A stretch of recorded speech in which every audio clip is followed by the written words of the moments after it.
السلام علیکم ورحمۃ اللہ وبرکاتہ۔ Welcome to my YouTube channel. آپ دیکھ رہے ہیں ask Islamic preacher YouTube channel, جس پر میں آپ کو مختلف قسم کی وظائف اور دعائیں بتاتا ہوں۔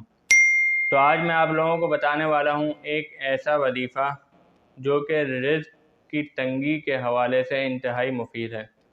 جو حضرات رزق کے حوالے سے پریشان ہیں، ان کو رزق کے اندر تنگی ہے، بہت زیادہ پریشان ہیں، تو ان کے لیے یہ عمل انتہائی مفید ہے۔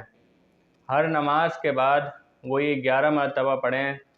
قرآن پاک کی صورت ہے سورۃ العنکبوت، اس کی آیت ہے اللہ یبسط الرزق لمن یشاء من عبادہ ویقدر لہ ان اللہ بکل شیء علیم۔